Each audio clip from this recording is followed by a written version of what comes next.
Assalamualaikum warahmatullahi wabarakatuh. Pada pengulangan berjangka bagian kedua, kita akan membahas tentang otot otak. Jika kita perhatikan, ketika seorang balita belajar berbicara dan berjalan, pada fase awal, mereka akan berusaha keras menentukan otot-otot mana yang harus digerakkan. Sama juga ketika kita pertama kali menulis, bersepeda, dan belajar apapun. Apapun yang kita pelajari, pada fase awal pasti sulit. Tapi bukan berarti kita tidak bisa menguasainya, hanya saja butuh waktu untuk menguasainya. Tapi ketika kita sudah menguasainya, semua hal tersebut akan menjadi mudah dan menyenangkan. Inna ma'al usri yusro. Pada bagian ini, kita akan melengkapi bahasan yang sudah sedikit dijelaskan pada episode kedua. Otak kita tidak bekerja seperti komputer ataupun tape recorder. Dengan menaruh informasi di dalamnya, kemudian berharap itu bisa diulang kapan saja dan akan berada di situ selamanya. Ilusi ingatan, tidak seperti itu. Akan tetapi, otak kita bekerja layaknya otot. Konsep ini harus benar-benar kita pahami. Ingat, tidak ada bayi yang lahir dengan otot langsung seperti binaragawan. Kekuatan ingatan yang hebat itu dibentuk, bukan dilahirkan. Seperti otot pada umumnya, dia harus dilatih dengan tepat untuk menjadi lebih kuat. Semakin sering kita menggunakan otak untuk mengingat, semakin kuat juga dia akan berkembang. Mungkin kita sering buru-buru ingin mendapatkan hasil. Ingat, walaupun kita melakukan push-up 1000 kali sekaligus, tidak akan membuat kita menjadi binaragawan keesokan harinya. Walaupun kita padatkan perut dengan makanan, tidak akan membuat kita menjadi pesumo keesokan harinya. Begitu pula dengan otak. Dengan begitu, memaksa untuk mengingat tidak akan cocok pada otak kita. Seperti betis atlet pelari yang akan menjerit kesakitan jika dia hanya memaksa berlatih sehari sebelum perlombaan. Pengulangan yang terburu-buru tidak akan efektif untuk mengingat jangka panjang. Ingat kurva lupa. Bahkan Allah Subhanahu wa Ta'ala sendiri telah memberi petunjuk bagaimana seharusnya cara kita menghafal Al-Quran dengan tepat. Pada surat Al-Qiyamah ayat 16 dan 17, A'udzubillahi minasyaitonirrajim. La tuharrik bihi lisanaka lita'jala bih. Inna alaina jam'ahu wa qur'anah. Janganlah kamu gerakan lidahmu untuk membaca Al-Quran karena hendak cepat-cepat menguasainya. Sesungguhnya atas tanggungan kamilah mengumpulkannya di dadamu dan membuatmu pandai membacanya. Untuk menghafal Al-Quran, janganlah terburu-buru, yaitu dengan perlahan dan sabar. Fokuslah pada proses, bukan hasil. Jika kita terfokus pada hasil, hanya akan membuat kita terburu-buru. Maka dari itu, gunakanlah pemotongan waktu. Ingat episode pemotongan. Kita hanya perlu fokus pada sedikit pemotongan waktu yang telah kita tentukan setiap harinya. Urusan hasil pasti akan mengikuti. Ibaratnya, jalanlah dengan perlahan, tapi jangan pernah berjalan mundur. Oke, kita ingat kembali. Otak bekerja layaknya otot, tidak seperti komputer ataupun tape recorder. Oleh karena itu, pembahasan selanjutnya adalah pengulangan berjangka. Ada 3 cara agar informasi menempel di ingatan kita. Informasi tersebut harus digunakan, berkesan, atau diulang-ulang. Jangan beranggapan Anda telah memahami rangkaian video ini, kecuali jika Anda menggunakannya atau mengulang-ulangnya. Repetition is the mother of skill. Tapi, pengulangan yang seperti apa? Karena otak membutuhkan pengulangan, kita akan ulang sedikit pembahasan sebelumnya. Untuk mengingat sesuatu untuk jangka waktu yang lama, ingatan jangka panjang, kita harus melakukan yang namanya pengulangan berjangka. Jika kita mengulangi suatu informasi atau satu ayat 30 kali dalam satu waktu tersebut secara sekaligus, pada keesokan harinya pasti kita sudah melupakan sebagian besarnya. Dibanding jika kita mengulangi ayat tersebut 1 kali sehari selama 30 hari.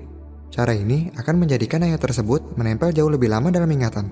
Walaupun sama-sama kita ulangi sebanyak 30 kali. Lihat kembali kurva lupa. Setiap kali informasi tersebut diulang dalam jangka waktu yang berbeda, maka kurvanya akan semakin landai. Yang artinya, setiap kali diulang, maka informasi tersebut akan semakin lama untuk dilupakan. Menjawab pertanyaan sebelumnya, lantas seberapa lama jangka waktu yang paling efektif untuk mengulanginya kembali? Tingkat ingatan akan semakin kuat jika kita mengulanginya ketika kita mulai sedikit lupa. Tapi jangan terlalu lama, karena kita akan melupakan sebagian besarnya. Ketika mulai lupa, tapi jangan terlalu lama. Setiap orang berbeda-beda, Anda bisa merasakannya sendiri.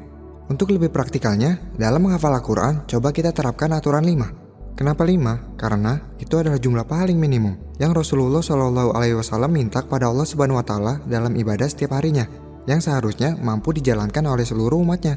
Setelah kita menghafal beberapa ayat di pagi hari, waktu subuh, kita harus mengulanginya kembali minimal 5 kali lagi setelah lancar. Kemudian, kita ulangi lagi setiap setelah sholat wajib. Maka dari itu, setiap hari kita mengulanginya minimal 5 kali pada jangka waktu yang berbeda. Kemudian, pada setiap malam sebelum tidur atau setelah Isya, kita coba ulangi 1 kali lagi dengan beberapa ayat hafalan dari hari sebelumnya. Kemudian, kita pilih 1 hari khusus dalam 1 minggu untuk mengulangi keseluruhan. Contohnya hari Jumat, sebagai hari murojaah. Jadi, setiap bulan kita bisa 4-5 kali mengulangi secara keseluruhan. Ringkasnya, pengulangan pertama setelah lancar 5 kali. harian 5 kali dibarengi waktu sholat. Kemudian setiap malam pengulangan hafalan yang telah kita hafal dalam seminggu kurang lebih sebanyak 5-7 kali. Setiap Jumat murojaah seluruh hafalan. Jadi dalam sebulan ada waktu 4-5 kali mengulang seluruh hafalan. Angka tersebut diambil dari angka paling minimum 5 waktu sholat wajib yang pasti kita kerjakan. Karena untuk memulai sebuah kebiasaan baru akan lebih mudah jika dikaitkan dengan kebiasaan yang lama biasa kita lakukan. Hal ini akan menjadikannya lebih mudah dan efektif. Ini bukan hitungan baku, setiap orang bisa berbeda. Anda bisa menyesuaikan pengulangan kapanpun yang cocok untuk diri Anda yang dirasa lebih optimal. Yang penting kita telah mengetahui prinsip dasarnya. Kesuksesan adalah hasil dari kebiasaan yang dilakukan setiap harinya. Kondisi kita saat ini adalah hasil kebiasaan dari hal yang telah kita lakukan di masa lampau. Tingkat prestasi kita adalah hasil dari bagaimana kebiasaan belajar yang kita lakukan selama ini. Berat badan kita saat ini adalah hasil dari kebiasaan makan yang kita lakukan setiap harinya. Kondisi finansial kita saat ini adalah hasil dari kebiasaan pengeluaran yang kita lakukan. Maka dari itu, kebanyakan para penerima hadiah atau door prize akan tetap berakhir bangkrut karena kebiasaan konsumtifnya tetap lebih besar dibanding kebiasaan produktifnya. Jika kita ingin mengetahui masa depan seseorang, lihatlah kebiasaan yang dia lakukan sehari-harinya. Berlaku juga dengan diri kita. Nah, jika kita memiliki tujuan, fokuslah pada kebiasaan yang kita lakukan keseharian. Apakah mendukung tujuan tersebut atau sebaliknya? Contohnya, ketika kita bertujuan untuk memiliki badan yang sehat dan ideal, yang kita fokuskan bukan berat badannya, tapi kebiasaan makan dan olahraga yang kita lakukan setiap harinya. Jika kita menginginkan kondisi finansial yang baik, fokuskan pada kebiasaan yang produktif. Begitu pula jika kita memiliki tujuan untuk menjadikan diri kita atau anak kita sebagai penghafal Al-Quran. Apakah kita sudah mendesain kebiasaan menghafal Al-Quran atau malah kebiasaan menonton YouTube dan bermain game? Karena kebiasaan adalah suatu hal yang bisa kita kontrol dan tentukan. Dan dari kebiasaan, kita bisa menentukan masa depan. Kita tidak akan bisa sukses tanpa memiliki kebiasaan orang yang sukses. Karena kebiasaan akan membentuk sebuah identitas. Dan juga sebaliknya, identitas akan membentuk sebuah kebiasaan. Pertama, jika kita memiliki kebiasaan membaca buku, kita akan menjadi orang yang terang akal. Jika kita memiliki kebiasaan menulis, kita akan menjadi penulis. Jika kita memiliki kebiasaan berbisnis, kita akan menjadi pengusaha. Jika kita memiliki kebiasaan bermain game, maka kita akan jadi pemain game. Jika kita memiliki kebiasaan menghafal Al-Quran, maka kita akan menjadi penghafal Al-Quran.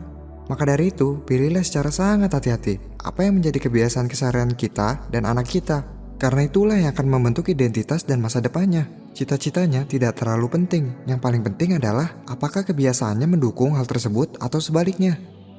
Yang kedua, jika seseorang memiliki identitas atau kita sebut citra diri sebagai murid teladan, maka dia akan memiliki kebiasaan sebagaimana murid teladan.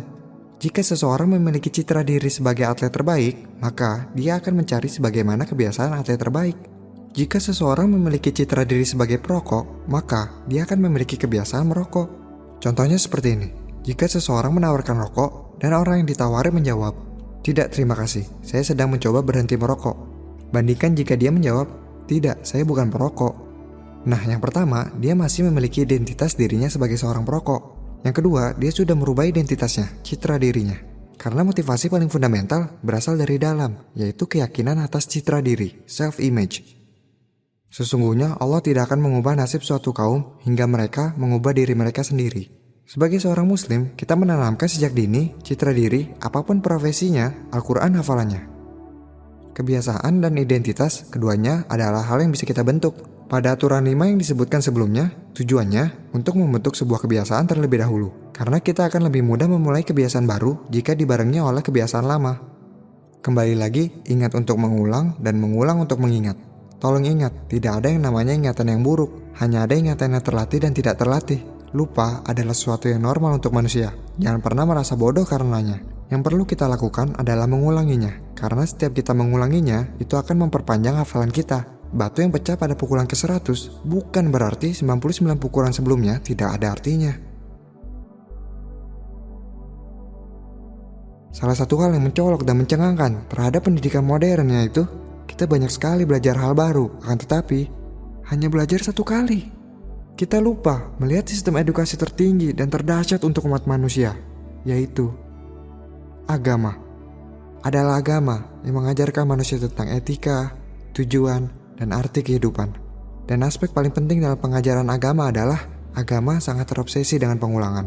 Semuanya berdasar atas pengulangan. 5-17 kali kita mengulangi sholat dalam satu hari, hingga 6.205 kali dalam satu tahun. Membaca Al-Quran yang terus diulang-ulang, hingga zikir yang tiada henti. 180 derajat berbeda dari sistem pendidikan modern yang selama ini kita pakai. Seharusnya jika kita mau memperhatikan pola pengajaran dalam agama, Tuhan telah mengisyaratkan bahwa kita adalah makhluk yang mudah sekali lupa dan suka berubah-ubah. Memang sudah fitrahnya kita meniru pola pengajaran yang dilakukan oleh agama, karena pola-pola dalam kehidupan pun terdiri dari pengulangan-pengulangan. Hingga kebiasaan yang membentuk diri dan identitas kita hanya akan terbentuk dalam pengulangan. Oleh sebab itu, pengulangan adalah satu-satunya cara untuk memastikan bahwa sesuatu itu akan terus diingat. Kita juga harus mengulang sebuah visi, tujuan, agar selalu teringat dan tampak jelas dalam pikiran kita. Ada 3 cara agar informasi menempel di ingatan kita. Informasi tersebut harus digunakan, berkesan, atau diulang-ulang. Mari kita bahas. Pertama, di sekolah, kita telah banyak mempelajari hal yang sebenarnya tidak kita butuhkan, yang berakhir pelajaran-pelajaran tersebut tidak pernah kita gunakan. Yang kedua, kita banyak mempelajari hal yang tidak kita minati, yang berakibat pelajaran tersebut tidak juga berkesan dalam ingatan kita. Yang ketiga, kita banyak mempelajari hal baru, akan tetapi hanya belajar 1 kali. Nah, ketiga cara agar informasi menempel pada ingatan kita itu tidak terpenuhi. Hasilnya apa? Setelah lulus, banyak yang tidak tahu apa yang sebenarnya bisa dia lakukan. Lantas, apa yang bisa kita harapkan dari pola pengajaran yang seperti itu? Yang pasti, akhirnya lama-kelamaan sebuah gelar pendidikan tidaklah menjamin tingkat edukasi seseorang, melainkan hanya simbol lembaga miscellaneous knowledge, karena pendidikan adalah bisnis mereka. Dr. Syafiq Reza Basalamah mengutip perkataan ulama, ilmu yang banyak tapi tidak dihafal itu percuma, tidak bisa digunakan, sedangkan ilmu yang digunakan akan otomatis menjadi hafal.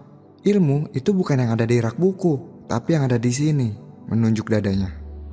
Ingatan adalah fondasi dari segala pembelajaran. Jika ingatan tidak dimanfaatkan secara benar, maka yang kita lakukan sama saja seperti membuang ilmu tersebut ke lubang hitam yang tidak akan pernah terpakai lagi. Masalahnya adalah sekarang kita terlalu malas untuk mencoba mengulang kembali apa saja yang telah kita pelajari. Kita merasa bahwa kita telah mempelajari banyak hal, tapi tidak sadar sebenarnya kita hampir tidak mengingat apa-apa. Padahal yang kita lakukan hanyalah belajar dan lupa, belajar dan lupa, belajar dan lupa, belajar dan lupa. Anda telah membuktikannya sendiri. Kenapa ini penting? Jangan sampai hal ini terulang kembali pada diri kita ataupun generasi selanjutnya. Karena lupa adalah sesuatu yang amat mahal. Sudah berapa banyak biaya, tenaga, waktu yang Anda keluarkan untuk mendapatkan ilmu yang akhirnya hanya akan Anda lupakan. Saya bukan bermaksud mengatakan pendidikan itu buruk, tapi saya menggarisbawahi ada hubungan yang terputus antara pendidikan dengan edukasi kita. Selanjutnya, apa yang bisa kita lakukan? Ingat baik-baik ketiga cara ini ketika kita akan belajar sesuatu. Mulai sekarang, gunakan dan ulang-ulang ilmu yang sudah Anda dapatkan agar bisa bermanfaat. Jika Anda merasa kesulitan di awal, ingat, itu hanyalah sementara.